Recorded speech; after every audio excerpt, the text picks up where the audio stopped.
Hello Libra, Sun, Moon, Rising, and Venus signs. Kamusta kayo? Sana po nasa mabuti kayong kalagayan. Welcome back po sa Star Tarot.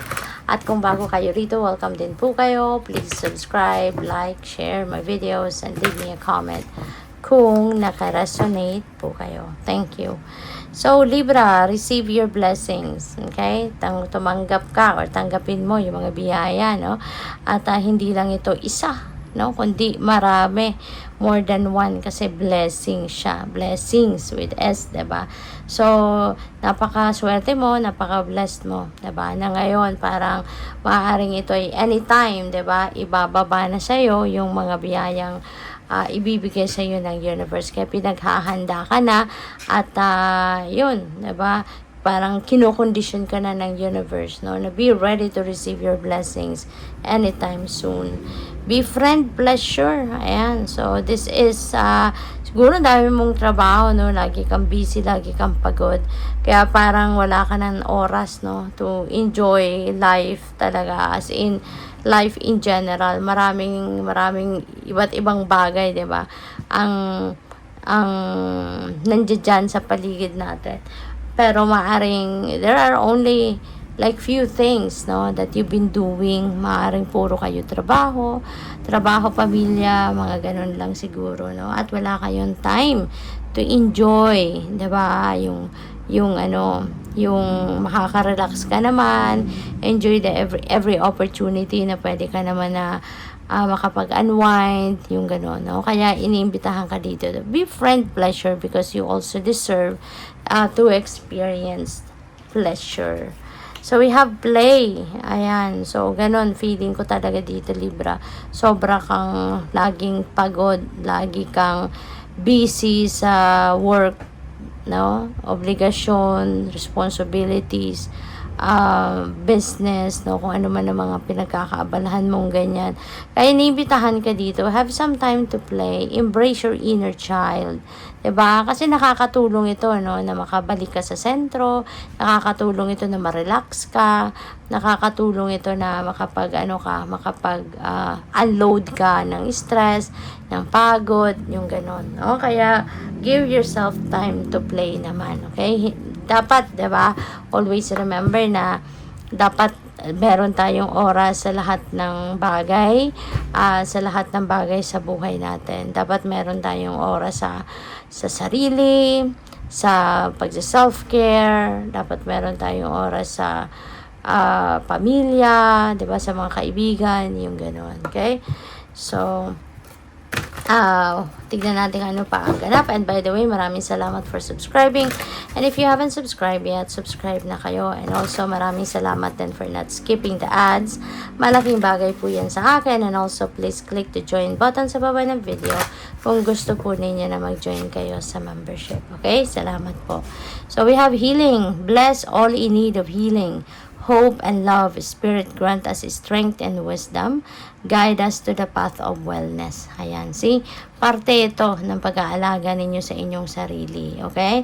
Kasi maaaring marami ng siguro meron dito sa inyong nakakaramdam ng mga physical discomfort, maaaring may mga physical ailments, mga ganyan.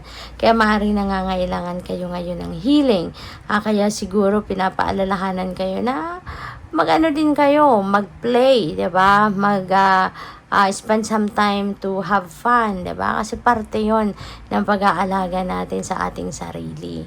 Okay? Kaya maaari din ang iba sa inyo, baka kayo yung healer. Diba? Maaring healer din kayo. Hindi lang, para sa iba, baka kayo ay healer, para sa iba naman sa inyo. Kasi syempre, iba-iba tayo na sitwasyon dito. Baka kayo din yung nangangailangan ng healing. Okay? So, what else? We have discernment. Sabi dito, see the truth of the situation. Use common sense and do not be fooled. Pay attention, your intuition knows. Okay? So, kailangan talaga na lagi tayong maging discerning. Lalo na sa mga panahon ngayon. Hindi tayo po pwedeng basta-bastang magtitiwala sa kung anong sinasabi ng mga tao sa atin. Diba? Kailangan natin ngayon na mag-double check, kailangan natin na i-confirm, i-verify ang mga bagay-bagay bago tayo maniwala or bago tayo magbitaw ng mga salita, komentaryo, diba? Yung mga ganyan. Kaya, at saka maging discerning kayo, no? At use your own judgment at all times. At pakinggan ninyo yung inyong intuition, no? As you judge the situation, kasi marami naman loloko sa paligid natin, maraming mambubudol, maraming manloloko, maraming sinungaling, kaya talaga mahirap na ngayon na basta-basta tayong magtitiwala, no? Dapat you always have to think to cover your ass, kumbaga, para na alam mo yon, meron kang ebidensya lagi, meron kang meron kang proof lagi, no, to support your your statement or to support your narrative. So tingnan natin, we have rebirth. Ayan, so this is change, no? Meron ditong malaking pagbabago na mangyayari. Sabi dito, no matter what happens, you can find new wings.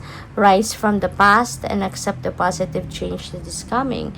So, pagbabagong buhay ito that you're going to give to yourself. Maaari, no, na ang iba sa inyo, baka you're still under the shadow of your past. Kung ano man ang nangyari sa buhay mo ng mga nakaraang buwan, taon, mga ganyan, ano. Maaring malaki pa rin ang epekto nito sa buhay mo sa ngayon. Maaring naaapektuhan pa rin yung disposition mo sa buhay, mga decision mo sa buhay, yung stand mo on a specific subject, diba? Or anumang usapin. So, kaya inaalalahanan kayo rito na it's about time na for you to rise from the past. Okay? Past is in the past. Diba? Kailangang iwanan mo na yan sa nakaraan at mas maging handa ka sa pag-embrace ng kung ano man ang mga nangyayari sa buhay mo at this time. Kasi yung here and now, ito yung most powerful period sa buhay natin. Kasi dito, meron tayong magagawa. Diba? Dito, meron tayong mababago. Diba? Kaya, let's embrace, no? Libra, yung advice sa inyo rito, embrace what is positive, no? What is positive change, kasi merong mga pagbabago dito na talagang mangyayari sa buhay mo. Pwedeng mga pagbabago ito na gusto mong gawin sa buhay mo, or mga pagbabago ito na gawa ng ibang tao that will have an impact or direct effect on you, no, sa buhay mo. Kaya mas maganda, no, na pagtuunan mo ng pansin kung ano ang meron ganap sa buhay sa ngayon, at iwanan mo na yung inyong nakaraan sa past, no? Kasi yun nga, tulad ng sinabi ko kanina, past is in the past. Wala ka naman ng power over that, wala ka naman ng magagawa para maibalik ang sitwasyon at ayusin, 'di ba? Pero yung ngayon, dito pwede mong maayos ang sitwasyon mo sa ngayon to be so much better than kung ano ang nangyari sa inyo sa inyong nakaraan. So good luck po. Thank you for watching. Love and light. Namaste.